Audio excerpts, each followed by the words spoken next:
David Ellis.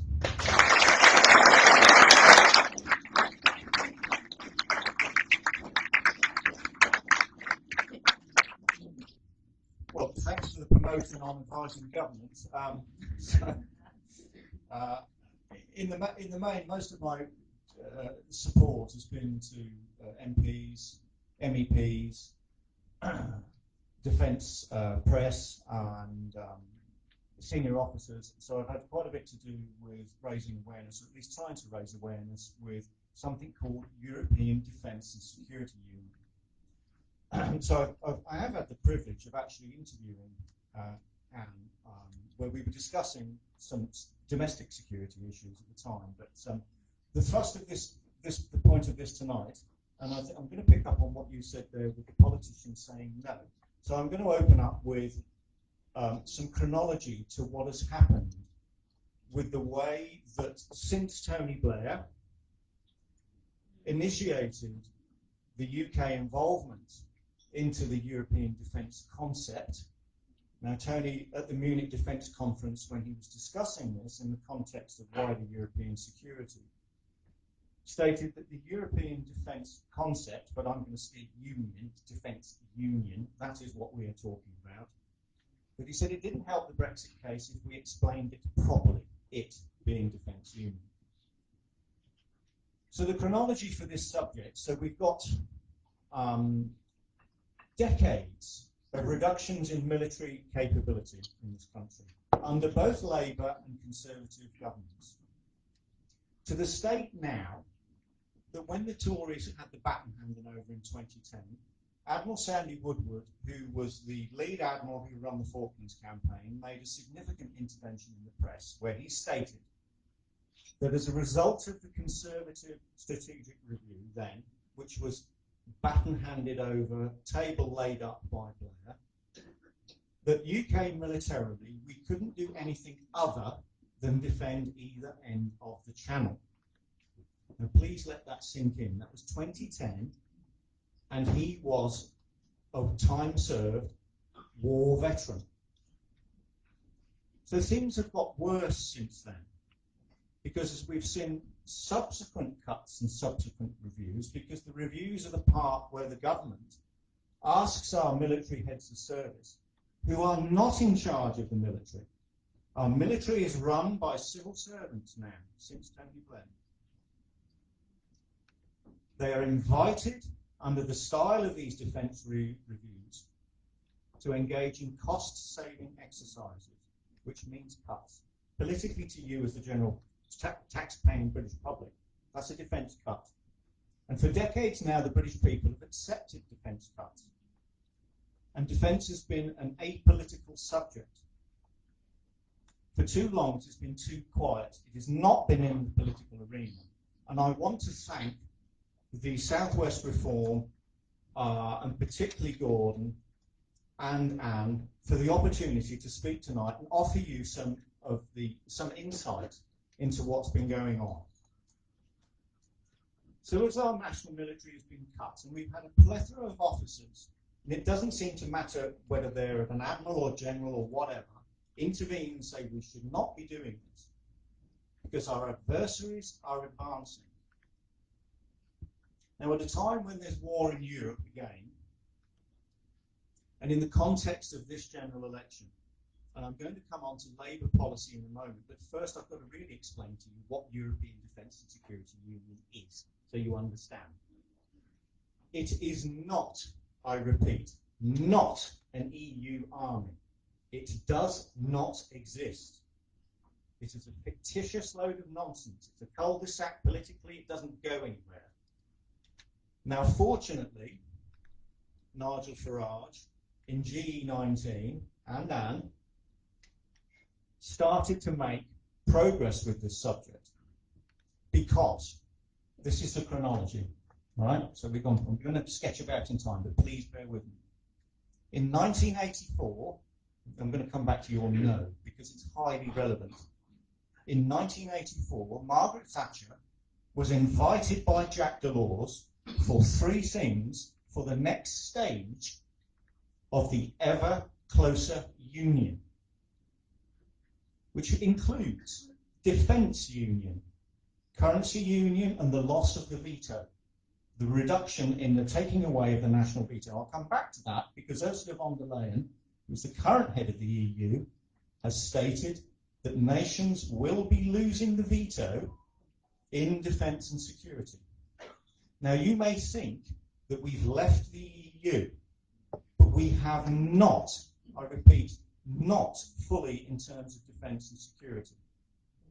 In the referendum period, there was a significant pushback by some senior officers, headed up by Sir Richard Dearlove, former head of MI6, who were railing against what was actually been happening since the 1984 intervention, where Maggie famously said, no, no, no, because Jacques Delors and the EU did not make the destination of the defence union clear. Now, the destination for defence union is now clear, but it is not being precipitated to the general public. And this is our key problem. We cannot fix our national military without fixing procurement and without fixing our industry. The military and the industry go hand in glove. Now, where this relates to defence union is that Ursula has stated in terms that she wants to appoint one single European defence contractor. Thank you. What does that mean for Rolls-Royce, BAE, Babcock, and everybody else, and all the industries that come under that in the next years? That is the destination. Now, the military unification, Ursula wants to unify all of the defence and security services in the EU zone. And currently, as it stands, that includes the UK. Because when Blair took us in and initiated the concept, it was hidden in plain view.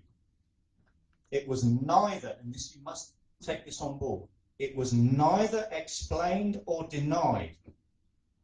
This was the tactic that was employed all the way through the Blair and Brown period, at the baton handing over to Cameron. Okay? The baton handing over to Cameron, Osborne, and Hammond. There are no votes in defence.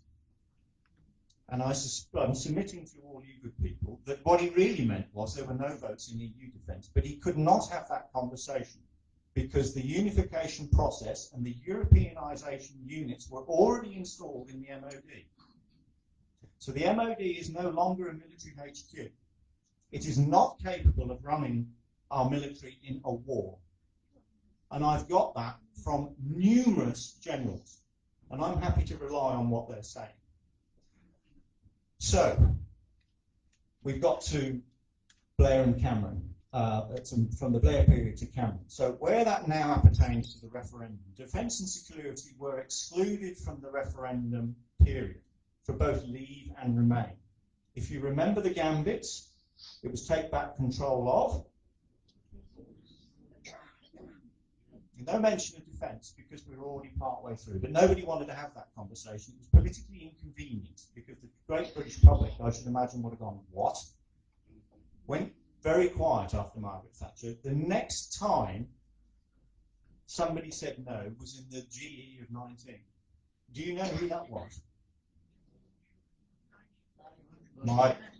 Anne and Nigel said no, along with Sir Richard Dearlove and a lot of other senior officers. Now, where the senior military officers are concerned, in and out of Defence Committee and the lobbies, and I have lobbied both in the Commons and in the Lords, I have not met one yet. Well, there was one. I have met one, and he's an interesting point because it relates to the hiding in plain view. Have any of you any idea who the head of EU military staff was?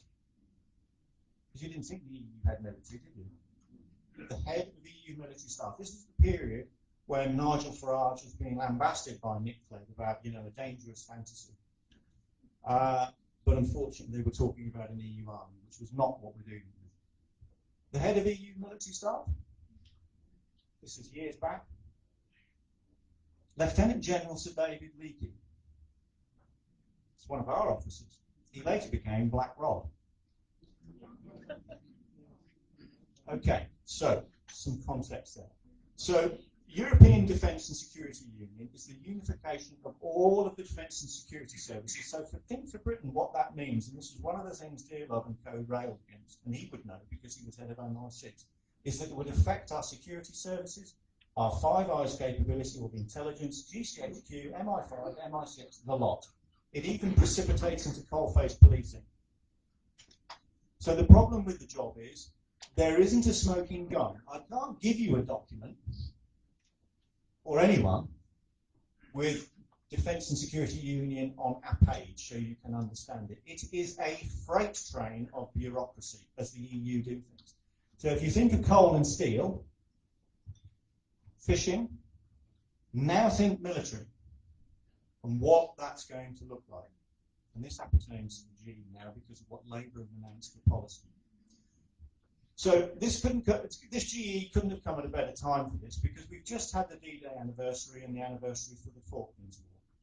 So the just out Defence Secretary, Ben Wallace, stated not long ago that defence and security needed to go into the GE debate. And I agree with him. So thank you for reform because we're having the debate. And particularly for Labour and Conservative, that might be uncomfortable.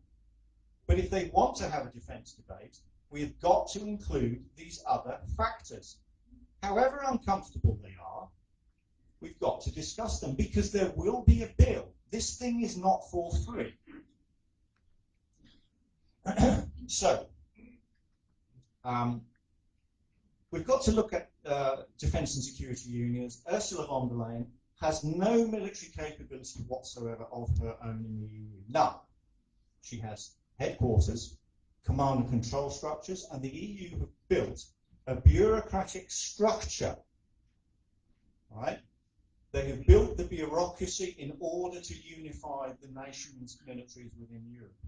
There will be a treaty change very soon, post this GE, which will advance the process. Some of you may recall the term the sleeping beauty of Lisbon, which I'm referring to as Defence and Security Union. Right? So there will be a treaty change. So there's quite a lot going on at the moment. But where it appertains to the way Labour and Tory have handled this, so we've had Ben Wallace say we need to talk about defence. Great, Ben, let's do that. Okay, but one thing we do need to talk about is this, because it's not as simple as His Majesty's Armed Forces and NATO, which used to be the cornerstone of our defence. We now have European Defence and Security Union, and the original objections from our senior officers were that these structures duplicated what already existed in NATO and overlapped. So why are we doing that? We've already got that, and NATO works. So that was the original thrust of the campaign back in the referendum, although it was hard to see, but particularly in G19. So if you can imagine that we want this operation to bring all of the military to single point command and control from Brussels, what does that look like? It's a mammoth operation.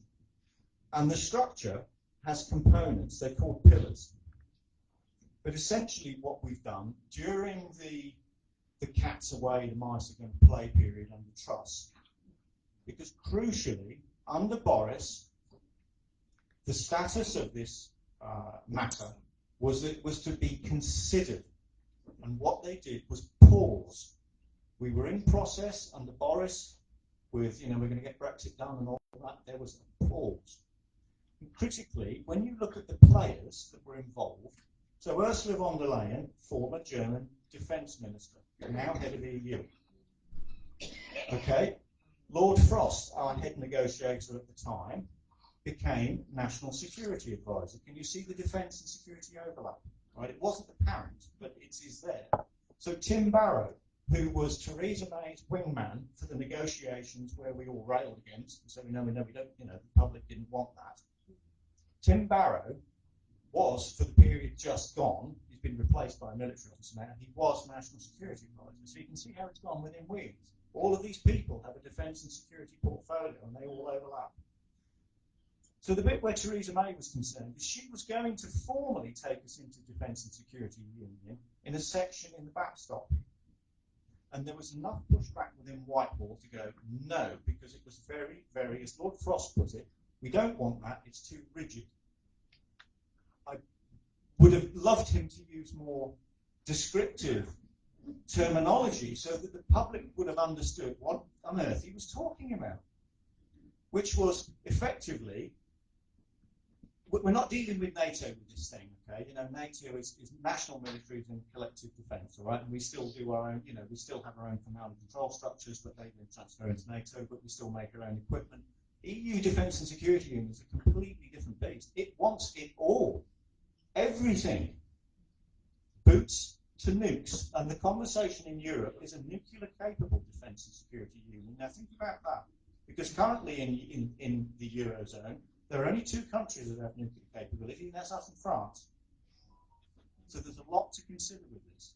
So there was the May attempt to take us in formally in a section of the backstop. Boris had a pause. Under Truss, it advanced rapidly in all of that period. We went into one of the key components called PESCO, formal agreement, at which point there was another railback from our old guard saying, no, no, no, we don't want to be doing that because you're in one bit of it because of the bureaucratic structure. You're in all of it. That's the way it's done. You know, in the EU text, and the text is everything, they have it all. So where this concerns for the now with Labour. Labour have made an announcement today, and there's been a burst in the press from Grant Shapps and former Tory Defence Minister Liam Fox questioning their policy. Their policy is this, and it is formally in their manifesto on page 119, which is Labour will seek a defence pact with the EU. Now, the EU are offering no one in the EU zone a pact. They are offering only military and security unification. So, you know, ever closer union, unify, unification. We are not dealing with a pact. That's not what it is at all.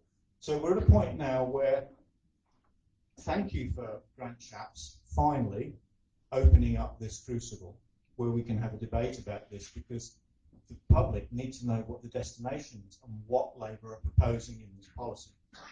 So they need to explain, or they need to deny. They can't have this silence, which is what we've had now since Margaret Thatcher in 1984. Because if you care about our military, and if you care about our sovereignty, you cannot have sovereignty without sovereignty in defence.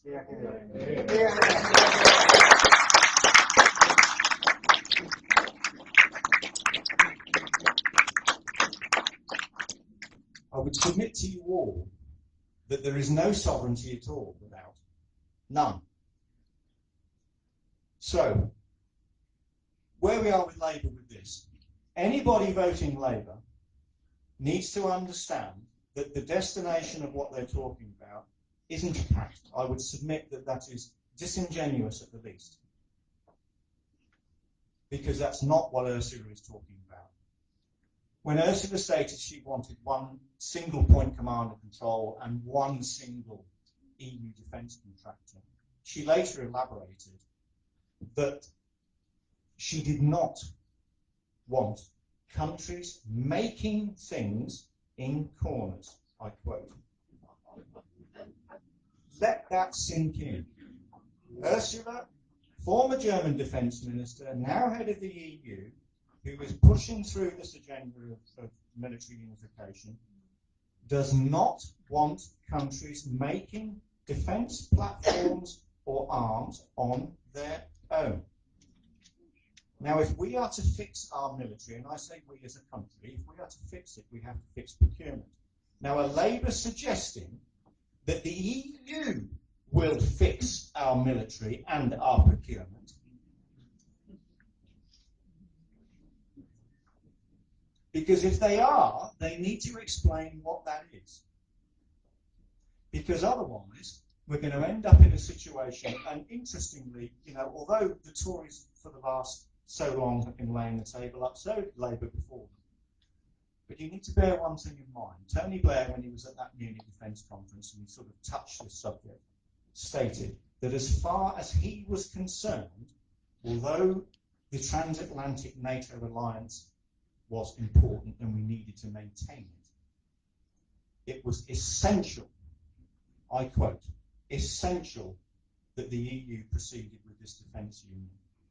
And we, and when he said we, he meant the EU, not the UK, had their own defence capabilities. Now, if you wanted to go back a generation and talk to the generation in 1972, trading bloc, we will now very soon be looking at a fully armed state. You cannot have political union without military union, because the policy from foreign policy will dictate what will happen in defence and security. And that will impact the UK, because if Labour go in, they are committing to the attachments within the defence structures which commit to the unification process. And as I've submitted to you, the destination is single point command and control. So that's Ursula and the people, their fellow head of the EU, will be telling everyone to jump to. Now, she's already stated she wants this thing to be able to muster and stand to in 2024. And that's on the record. We're in 2024 and we're having a GE. And there's war in Europe. Ursula has stated she is happy to be a wartime PM. Ursula has requested that the EU put the defence industry in Europe on a war footing. What does that mean for the UK? So when Ben Wallace said in his intervention about he wanted defence and security to come into the GE, he also said this: Britain is being challenged at every level. What do you think he meant by that, ladies and gentlemen? Indeed so. So the pitch from Keir Starmer really ought not to be about how it's all going to be jammed tomorrow. And we've seen a lot of bluster, and I think Anne is wonderful in distillation of don't look at the bluster, because we've seen a lot of bluster about they're going to be increased defence spending, 2.5%, what is percentage? The reality is that has not happened under the Conservative administration. We have seen more cuts. And our heads of services have stated that as far as they're concerned, defence has been under-resourced for decades. Now, I sat in Defence Committee, and I'm going to give you a couple of references only. General Sir Richard Barrons, and I was sat behind him at the time, stated in 2018 in front of all the Parliamentary Select Committee that the British Army was not fit for purpose. And it would not be able to fight the war. Not with a tier 1 part, but not with a tier 1 officer. Then we have Admiral Sir George Zambales, who was the first Sea Lord at the time.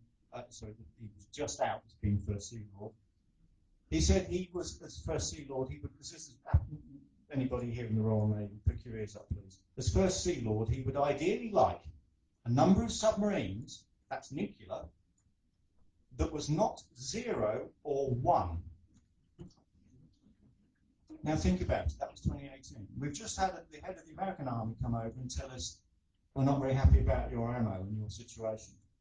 So anecdotally, from my sources, all senior officers are saying to me that we currently have, at best, a week's ammunition. Now I'd like to show of hands, a little bit of interaction at this point.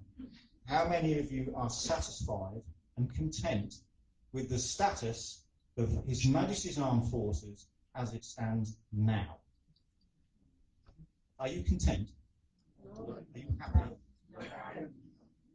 Do you think Ursula is going to fix this problem? No. Is that responsibility of that of His Majesty's government? I should think so. So, really, this is obviously may have come to as a shock to some of you. It's a subject that's been off the agenda. It's been apolitical for far too long, and the gloves need to come off, and it needs to come out into the public arena, because it's a very remote subject, because we've got war in Europe. But I would rather that the Great British public knew the truth of the matter, and then they could put on the armour of the truth and deal with it. But at the moment, that's not happening. And both of the party leaders are responsible because we've got opposition. We've been opposition for him long enough in Rishi. He's been Chancellor. And it was anecdotally put to me from a friend of our current Chief of Defence Staff, and I'm happy to rely on the source because he's a very senior officer, that a year ago our heads of service went into Rishi and said to him, we need this, this and this and this and this, and we need it now in order to protect the country against a portfolio of threat from our adversary. And you know who that is. Because currently we cannot defend against it. Rishi dismissed our heads of service and our Chief of Defence Staff, and I quote, I do not believe you. Now, when you get to the stage, you are dismissing your senior officers, refusing to fund them, refusing to listen to what they're saying, and we are at war in Europe. We are heading towards a perilous situation where the thresholds are all going the wrong way. So the policy at the moment for our military, as it stands, and it will potentially alter with Labour, and they want to have a review. And of course, as I've said, the reviews are where all the dirty work happens. All right? We've already got, the reviews are where the heads of service are invited to make savings. Now, unless that's what Labour are proposing, they want to come in and have a review. I should suggest that's academic, surely. We don't need a review, we just need to get on with fixing it. But anecdotally, the heads of service have said that we cannot really go on like this. Our military is in a perilous state and it needs to be fixed. And it's really our government that needs to fix it, not the EU. And I don't think that we want to be in a situation where we're subordinate to the EU and they're making the decisions and literally calling the shots. So when Ursula said she wanted her industry, the European defence industry, to be on a war footing, it was to do with the ammunition for the Ukraine war. That's how it started, and it leveraged it. It's gone further from that. It's gone from 155mm shells to missiles and carrying on. We've got people in Europe now talking they want a missile shield, an EU missile shield. So I'm going to conclude really with a couple of Churchill quotes because I think it's rather apt. Churchill said that the difference between socialism and communism was not one of theory or principle, it was one of method. And if we carried on with socialism, we would end up with political police and a civil service that was neither civil or servant. And ladies and gentlemen, we're at that point now. We're at that inflection. Yes.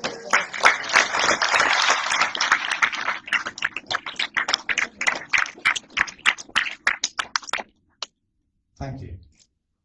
The speeches that really our political leaders ought to be having with us at this time now is that they can promise us nothing but blood, sweat, toil and tears, because that is the future of what we're looking at in Europe if this situation isn't dealt with. Ladies and gentlemen, thank you.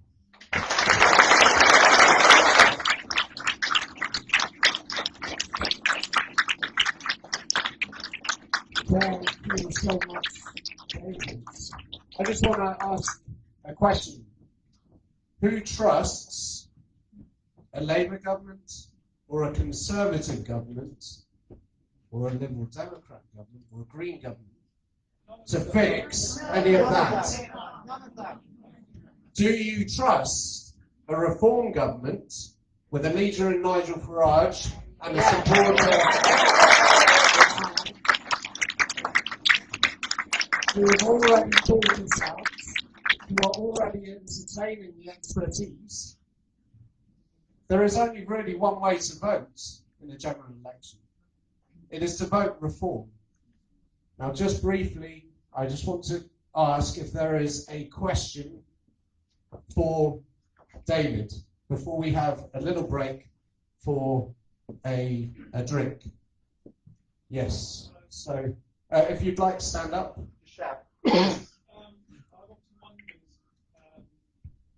we know about these chaps that are visiting us free, and they're often put up in hotels, some of them for 500 after Italians work. I'd like to know your views on what are the possibility of the style of army, certainly staying in the and particular people could be. I mean, we have to understand that the countries are really serious countries. They're probably able and capable of stripping AK-47s and using them. What are the chances of them standing up behind us and taking us serious ground. It would probably be better to come at it from the context of national security, and that I would submit what national security. Really, as it stands, and the majority of our old guard view it as that the current National Security Council is providing merely an illusion of national security. So we don't control our offshore zone, and we do not have a safe and secure maritime border. And I'm quoting Rear Admiral Chris Parry on that. So the national security issue really goes across the whole estate of the country, from food to energy to military and so on and so forth. So I hope that answers your question, if you can read between the lines. Another question? Matt?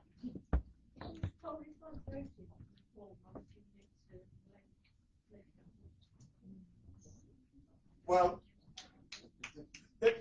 policy-wise, you know, the Tory party was moved in 2010 by Letwin and Cameron and Osborne to socialism. So I think that's nonsense, really. There is no difference. There is no difference, really. There's a margin, a tiny margin.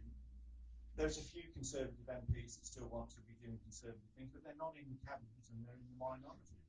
So, you know, a vote, really, you could argue that one the other way around. So a vote for Conservative was a vote for Labour anyway, because they were socialist policy.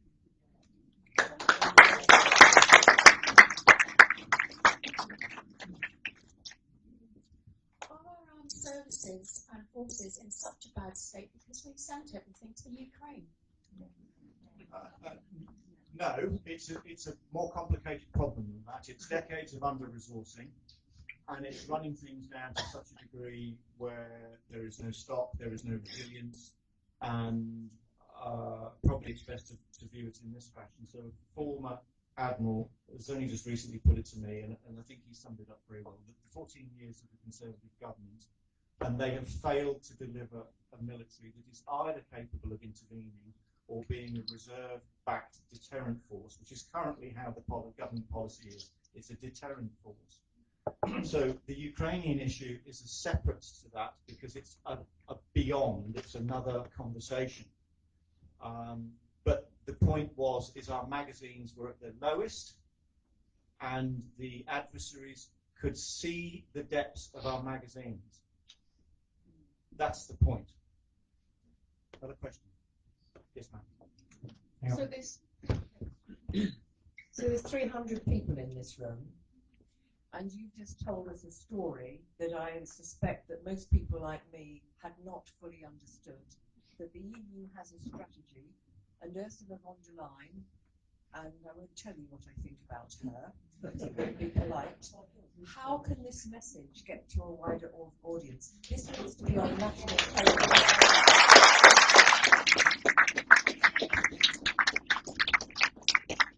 Indeed so. So my involvement with this subject matter started in the referendum campaign. I've been lobbying with a UK security company in order to try and retain the Hercules aircraft.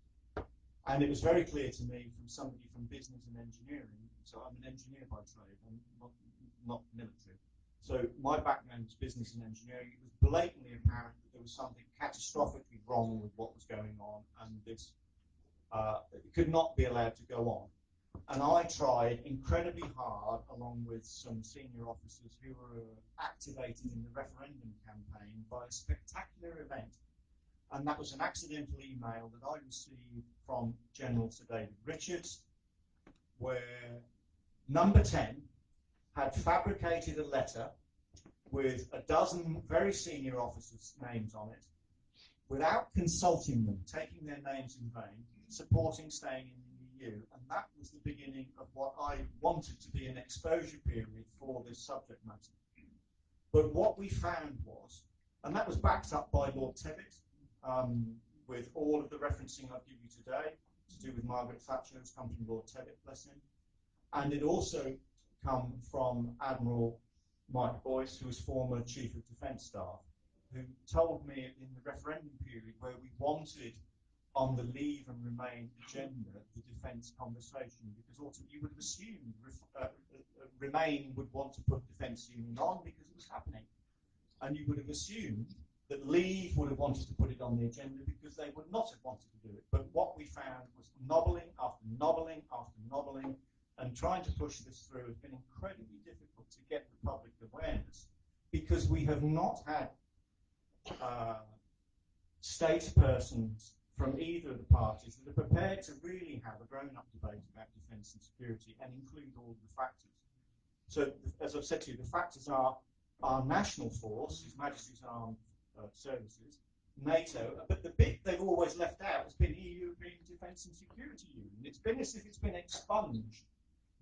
But we're going to see it now with a Labour government. And the question is, what are they going to do with it? I agree with you entirely, man, but please take it from me, as somebody that's lobbied in Parliament, had a lot to do with the press and political figures. And Anne and Nigel, if he was here, would back me up as to just how difficult it's been in order to have an awareness campaign in education. You make your own mind up whether you think it's a good idea or a bad idea. But as I've said, I've yet to find a military officer, apart from David Lincoln, that thinks it's a good idea or that it would work. And if it did work, in what time frame would it work? Another question? Sir? Hang on. I'll come out with the microphone. Everyone wants to hear. It's all right, you shouting it out, but everyone wants to hear. It's like Tangelica. We're probably all old enough to remember that, aren't we? I'm an ex-military man. I've done my time in war and places like that. So I understand the structure and basic operating of NATO. Why has, for example, the General Secretary of NATO not brought this issue to the fore to our government or to our people? Because, NATO, we have relied on peace and stability in Europe and the Northern Hemisphere since the end of 1949. That's correct. That's a superb question. So currently as it stands, as I've said to you, the government has committed, and there'll be a transfer of undertakings to go into PESCO, which is a key component of European defence and security and military mobility. But they have classified the details of that arrangement. We are not allowed to see them. So the government has said, at the moment, even if you FOI'd it, it's classified. So there's your stop to it, because they've designated it. So it doesn't leave us a lot of room to sort of proceed from that, other than, we need to challenge it and say, well, that's not correct. Where the NATO factor is concerned, so Ursula, as far as her and the EU are concerned, Britain is engaged formally in multiple bilateral and multilateral defence agreements across the EU. One of the big tipping points post the referendum was we went into something called E3 and E12. So E, European, E3, which is Britain, France and Germany. We're in a multilateral agreement. And then there was E12, which was signed by Earl Howe, the Tory Defence Minister. And that was post the referendum. Now, Ursula considers that those bilateral and multilateral defence agreements and NATO will form part of European Defence and Security Union. She's laying claim to it. Now, NATO is the trusted brand, I would submit. So we've got a problem there, because the original arguments from all of our experienced officers and practitioners with expertise all said that was a no-no, and that wasn't any good. I would suggest that was to do with reaction timescales of mobilising when there was a problem. We'll take one more question. Yes, ma'am. Good. I don't know if this is stupid, but I'm going to say it anyway. Vladimir Putin keeps provoking us constantly. How close to reality are his provocative comments about attacking us? So let us be under no illusion. You can like it or you can lump it, and I suggest we need to have a debate properly, a national debate on this situation. But Colonel Paignton, former KGB, has made it patently clear to the Westphalian Order, UK, Washington, everyone, that he is at war. And there are lessons of battle and there are lessons of war. Militaries fight battles, countries fight wars. And I would submit that when Ben Wallace said, bearing in mind it's been read in, we know that Rishi does not want to be a wartime PM. All right, that's been submitted to our senior officer. All right, does not want to be a wartime PM. But you make your own judgment on where that sits at the moment and what District Labour has just said. So we are being challenged at every level. That's Ben Wallace, I quote. You can read into that what you think that really actually means. But sooner or later, we're going to have to face up to the reality that the Keir Starmer government and Keir Starmer may be a wartime PM. And I want you to think about what that's going to look like. Thank you.